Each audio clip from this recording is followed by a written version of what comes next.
Tapha michoomaatti darbu tapha michoomaatiin kaleessa kilaboota gurguddoo keessa Liverpool Barcelonaan morkattoota isaanii injifataniiti kan jiranu. Liverpool goolii 4-1 Athletic Bilbao kan mo'ate. Taphni kun yeroo lamaadha kan taphatame. Tapha lammaffaa irratti ammoo Liverpool 3-2 injifachuudhaan kaleessa taphoota michooma lama Athletic Bilbao waliin taphatee lachuu mo'ateeti kan jiru. Tapha jalqabaatiin dargaggootatti kan fayyadaman Arne Slot taphattoonni dargaggoon isaaniillee ga'umsa fooyyaa akkasumallee kan leenjisicha gammachiisedha kan isaan mul'isanii Anfiildittiin tapha jalqaba taphatameen Rio Nugumulaan goolii jalqabaa galchee jira. Taphataan kun dargaggeessa umurii 16ti. Goolii galchuu bira darbee kubbaa tokkos mijeessee kenneeti kan jiru.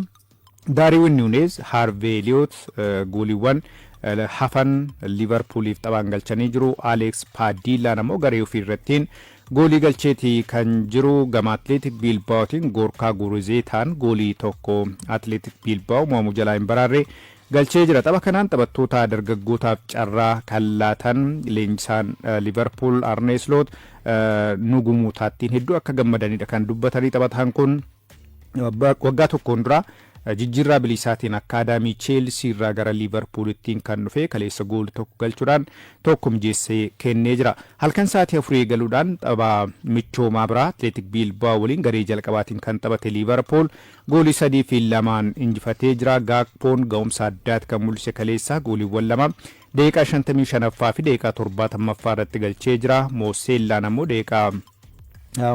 ammoo daqiiqaa 14ffaa irrattiin gooliittiin dursan galcheetii kan ture. Kanaan alatti Gakpoon garee ofii irrattiin goolii tokko daqiiqaa 65ffaa irratti Athletic Bilbaoodhaaf galchee jira. Waliigalaan Gakpoon goolii 3 galchee jechuudha. Garee ofiitiin goolii 2 garee ofii irratti ammoo goolii tokko galchee jira. Saanseet daqiiqaa 29ffaatti Athletic Bilbaoodhaaf goolii tokko galcheet kan jiru. Tapha kanaan Arne Slot taphattoota ganna kana paawundii miiliyoona 200 miiliyoona 63.5 itti baasan fayyadamaniiti kan jiranu. Florian Wirtz, Hugo Ekitike, Jeremy Frimpong akkasumallee Milos Kerkez tapha kanarratti fayyadamaniiti kan jiranu. Arne Slot taphoota lamaaniin carraa hedduu uumuudhaan gooliiwwan 7 galchinee moonee jirra. Kun tapha Premier League fuuldura keenya irratti nu eeggatu galtee nuuf ta'a jechuudha yaada isaanii kennanii jiru. Tapha kanaan dura Diego Jota dhiyeenyattiin balaa konkolaataa isa mudateen du'aan addunyaa kanarraa boqoteef yaadannoo sammuu taasifameeti kan inni jiru. Tapha michoomaa biraatiin kaleessuma Barcelonaan goolii 5-0dhaan kilaba Kooriyaa kibbaa kan ta'e Deeguu mo'ateeti kan jiru. Tapha kanarrattiin Gaaviin goolii 2 galchee Lewandowski, Fernandes akkasumallee Marcus Rashford goolii tokko galchaniiti kan jiranu. Marcus Rashford fooyituu Barcelonaatiin goolii isaa jalqabaati kan galchee. Barcelonaan gara Ispeeniittiin deebuudha. Waancaa Yuan Gamper kan Koomoo waliin taphatuuf ni qophaa'a jedhameeti kan jiru. Egaa Barcelonaan tapha lama tapha michoomaatiin Kooriyaatti malee taphateen gooliiwwan 10 morkattoota isaa irratti galcheet kan jiru. Rashford daqiiqaa 45 dirree keessa tureen goolii tokko galchuudhaan tokko yeroo 4 ammoo gara gooliitti yaalee jira. Yeroo 38 kubbaa dirree keessattiin tuquu dandeetti kan jiru.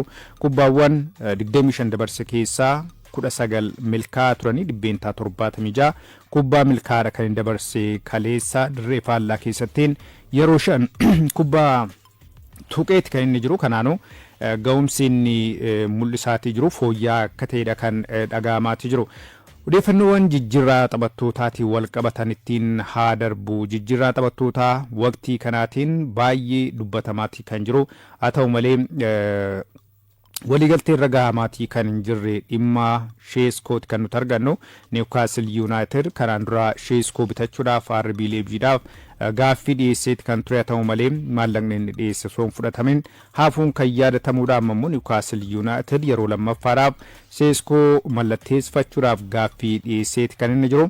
Newcastle United taphataa sarara fuulduraa RB Leipzig Benjamin Sheeskoo lammii Sloveeniyaatti taphataan kuni mallatteessifachuudhaaf Euro miliyoona 80 yookiin ammoo doolaara miliyoona 69.7 irra deebiidhaan fooyyessee kan inni dhiyeesse. Maallaqa waliigaltee diiguutiif ammoo Euro miliyoona 10 waliigalaan Euro miliyoona 90 jijjiirraa taphataa kanaa xumurachuu akka barbaadudha kan inni ifoomse. Waliigaltee diigduudhaaf kan kaffalu dabalatee jechuudha. Proposal isaas gara RB Leipzigtiin ergeeti kan inni jiru. Kilabichi jalqaba paawundii miliyoona 65.3 dha kan inni dhiyeessee jala kufaa taasifame. Sky German akka gabaasettiin Newcastle United RB Leipzig waliin marii cimaa erga taasiseen booda maallaqa kana fooyyessee dhiyeessee yaada jedhudha kan kaa'atee jiru. Kanarraa ka'uudhaan RB Leipzig yeroo ammaa kanatti Newcastle gaaffii dhiyeesse kana fudhachuu danda'a odeeffannoon jedhu bal'inaan bahaatii kan jiru. Manchester United sarara fuulduraa isaa irratti rakkoo bara darbisa mudataatti ture sana furuudhaaf Benjamin Sesko filannoo isaa jalqabaa ta'uudhaan irratti hojjetaatii kan jiru. Ammallee keessumattuu Benjamin Seskoon kan nu filatu taanaan gatii jijjiirraa isaaf barbaachisu guunnee ni dhiyaanna jechuudhaan warra RB Leipzigtiif dhaamsa dabarseera jedhamaati kan jiru. Hangammaattiin qaama kamiyyuu gidduuttiin waliigalteen akka hin raawwatamne odeeffannoon baatii jiran kan ibsanu. Benjamin Seskoon eenyuun filata kan jiru hangammaattiin hin ibsamne. Keessumaa sa'aatii 24 keessattiin taphataan kun eenyuun akka filatu ni beeksisa jedhamaati kan ture. Bakka bu'aan isaas kilaba RB Leipzig waliin marii cimaa taasiseetii jira jedhamaati kan jiru. Ammaaf garuu Manchester United yookiin Newcastle keessaa taphataan kun eenyuuf akka mallatteessu barbaadu wanti dubbatee hin jiru. RB Leipzig waliigaltee kilaboonni lamaan dhiyeessan kan hin fudhanne taanaan ammoo Benjamin Seskoon achuma RB Leipzig keessa turuudhaaf ni dirqama jedhamaati kan jiru. Kana kan sodaate Manchester United ammoo Juventus irraa Vlahovic mallatteessifachuudhaaf akka filannoo biraattiin qabatee irratti hojjetaatii akka jirus gabaasaaleen ni mul'isu. Alexander Isak shaakalaa Newcastle United ittiin deebi'uudhaan kaleessa gara kilabichaattiin deebi'uusaa gabaasee jira jedhameeti kan jiru. Liverpool paawundii miliyoona 100 fi miliyoona 10 ol dhiyeesseeti kan jiru. Haa ta'u malee Newcastle United jalaa kuffisee jira. Liverpool tapha torbeedhaan dura tapha Premier League torbee jalqabaa Newcastle waliin kan inni taphatu. Isaaqiin dursee mallatteessifachuu barbaada jedhamaati kan jiru. Isaaq leenjisaa dhuunfaatiin dirree kilaba isaa duraanii Real Sociedad keessattiin Ispeenitti jechuudha. Kophaa isaa shaakalaa erga tureen booda kaleessa gara Newcastle'ittiin deebi'uudhaan dirree shaakalaa irrattiin kan inni argame. Kaleessa dirree shaakalaattiin argamuudhaan sa'aatii 3 oliifis dirree sana keessa akka turedha kan gabaafame. Taphatichi miidhama salphaa isa mudateenis achumattiin dhidhiibbachuudhaan yaalii salphaa akka isaaf taasifame gara bakka bulmaata isaattiin deemedha kan himameetii jiru. Newcastle fi Isaaq murtee lamaan isaaniiyyuu gammachiisu murteessuudhaaf amma walitti hiiqanii marii akka eegalan miidiyaaleen gabaasaati kan jiran. Son Heung-min kilaba Los Angeles FC'dhaaf mallatteessuuf waliigaleeti kan jiru. Turtii waggaa 10tiin booda Tottenham Hotspursiin kan gadhiise Son Heung-min doolaara miliyoona 26 kaffaltii jijjiirraatiif ni argataadha kan jedhame. Kun ammoo rikeerdii liigii Major League Soccer kanaan dura doolaara miliyoona 22 ture kan fooyyesseedha kan jedhame. Bara darbee taphataan Emmanuel Latte jedhamu Atalanta United yeroo mallatteessuutiin doolaara miliyoona 22 rikeerdii Major League Socceriin garasittiin kan himale. Amma immoo Son Heung-min rikeerdii kana jijjiiruu danda'a jedhamaa jira. Umurii isaa 33 irrattiin kan argamu. Son tapha 451 Tottenham Hotspuriif taphatee goolii 172 galchuudhaan 94 hiyyoota isaatiin mijeessee jira. Taphoota 451 taphate keessaa immoo Premier League Englandiin gooliiwwan 127 irrattiin taphataan kun kan hirmaate. Bara 2025 liigii Awurooppaa kilabni kun seenaa isaa keessatti yeroo jalqabaaf yeroo fudhatu ga'een Son Heung-min olaanaadha kan ture. Biyya isaa Kooriyaa Kibbaatiifis taphoota 134 irrattiin hiriiree taphachuudhaan gooliiwwan 51 galchee kan inni jiru. Manchester City ammoo waliigaltee Rodri waliin qabu dheeressuudhaaf hojjetaa akka jirudha kan gabaafame. Taphataa sarara gidduu kilabichaa Rodriin waliigaltee dheeressuuf akka ta'e himameeti kan jiru. Taphataan kun bara darbee irra caalaa bara dorgommii sanaa sababa miidhamaatiin kilabichaa sadarkaa eegameen osoo hin tajaajileen kan inni dabarse. Inuma taphataan kun gara kilaba biraallee deemuu danda'a jedhameeti kan dubbatamaatii ture. Amma garuu Fabrizio Romanoon akka gabaasettiin waliigaltee seena qabeessa ta'e kilabicha keessattiin dheeressuudhaaf akka qophaa'ee jirudha kan gabaafameeti jiru. Badhaafamaa Baalaandoor kan ta'e Rodriin taphataa kilabichaa kaffaltii olaanaa argatu lammaffaa taadhaaf kan eegamaatii jiru lammiin Speen Roodriingaa gara Real Madrid imala jedhamaa turullee turmaan isaa Itihaadiin ta'uu akka danda'udha gabaasaaleen kan mul'isaatii jiran.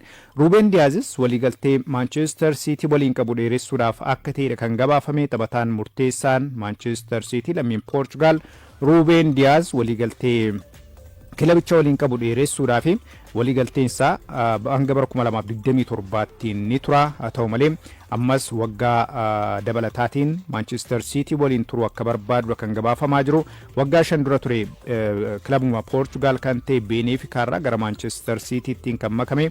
Milkaa'ina kilabichaa keessattiin taphataan kun gahee olaanaadha kan qabu. Waggoota 4 jalqabaa kilabicha waliin ture keessattiin taphataa waancaa Premier League 4 akkasumallee waancaa Champions League 1 fudhate ta'uudhaan seenaa gaariidha kan inni qabu. Ammas waggoottan ittaananiif Pep Guardiola waliin turuudhaan kilabicha gargaaruu akka barbaadu dubbateet kan jiru. Bayer Leverkusen taphattoota jajjaboo jedhaman akkasumallee leenjisaa kilabichaa kilaboota birootiif dabarsee kennullee taphataa Patrick Cheekiif waliigaltee dheeresseeti kan inni jiru. Lammii Riippaabilika Cheek kan ta'e Patrick Cheek waliigaltee Bayer Leverkusen waliin qabu hanga bara 2030tti kan inni dheeresse.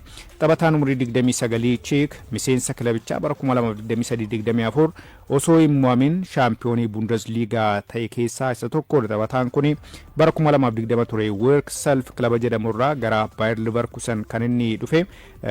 Taphataan kun taphoota 168 kilabichaaf taphatee goolii 81 galchee jira. 12 immoo hiriyoota isaatiin mijeesseeti kan inni kenne. Gaajabii Alonso jalatti waancaa Bundesliigaa Jarman, mo'amtoota Jarman akkasumallee waancaa Jarman yookiin PDF kan jennu kana fudhateeti kan jiru. Haa ta'u malee bara kana Bayer Leverkusen taphattoota ittiin dhaadatu Florian Wirtz, Jeremy Frimpong akkasumallee Granit Xhaka fi Jonathan Tah kilaboota birootiif dabarsee kenneeti kan jiru. Leenjisaan duraanii Manchester United Erik ten Hag taphattoota akka Jaareel Quunsaa Liverpool irraa Mark Fleeken goolii eegaadha. Brentford irraa akkasumallee Malik Tillman gara kilabichaattiin dabaluudhaan dorgommii bara kanaatiif qophaa'aa akka jiranidha kan odeeffame. Everton Kearney Dewsbury Hall paawundii miiliyoona 28tiin mallatteessifachuudhaan waliigaleeti kan jiru. Taphataan umurii 26 kana bitachuudhaaf gaa Everton ammattiin paawundii miiliyoona 24 kan kaffalu ta'a. Ga'umsa taphatichaa ilaalee immoo paawundii miiliyoona 3 hanga 4 ni kaffalaadha kan jedhame. Taphatichi waliigaltee dhuunfaa xumuruudhaan qorannoo fayyaa taasifachuudhaaf qophii irrattiin akka argamus gabaafameeti kan jiru. Odeeffannoon jijjiirraa gaggabaaboo simbiraan haa ga'uuti. Tottenham Rodrigo Real Madrid irraa mallatteessifachuudhaaf fedhii akka qabu gabaafameeti kan jiru. Tottenham Son Heung-min bakka buusuudhaaf lammii Biraazil umurii 24 Rodrigo mallatteessifachuudhaaf barbaadaa jira. Bara 2018 paawundii miiliyoona 4 Real Madridiif kan mallatteesse Rodrigoon taphoota 270 goolii 68 galchuudhaan waancaa 13 kilabicha waliin argatee jira. Madrid keessatti yeroo taphaa gahaa argachuu dhabuu isaatiin kilabicha gadhiisuu mala jedhamus taphatichi Bernabeu turuudhaaf fedhii akka qabudha kan gabaafamaatii ture. Newcastle United jijjiirraa Benjamin Sesko milkaa'uu baannaan lammii Portugal Goncalo Ramos Paris Saint-Germain irraa mallatteessifachuudhaaf akka karoorfateedha kan gabaafameetii jiru. Dargaggeessi umurii 24 kun bara darbee taphoota liigii France 22 goolii 10 yoo galchu Champions League kilaboota Awurooppaatiin goolii 3 akka galchee Meel gabaaseetii kan inni jiru. Inter Milan taphataa duraanii Manchester United Mason Greenwood Olympique de Marseille irraa mallatteessifachuu barbaadaa kan haalattiin Cristiano Ronaldonis taphataan kun gara Al Nassr akka inni dhufuuf kilabicha amansiisuudhaaf hojii guddaa hojjetaatii jedhamuudhaan gabaafameetii kan jiru. Gooleegaan Paris Saint-Germain Gianluigi Donnarumma ammoo Manchester Unitediif mallatteessuudhaaf fedhii qabaadha kan jedhame. Lammiin Itilii umurii 26 kana mallatteessifachuudhaaf waliigaltee waggaa tokkooti Paris Saint-Germain keessatti kan isaa fi taphataa kana gara kilabichaattiin fiduu akka barbaadu gabaasaaleen bahan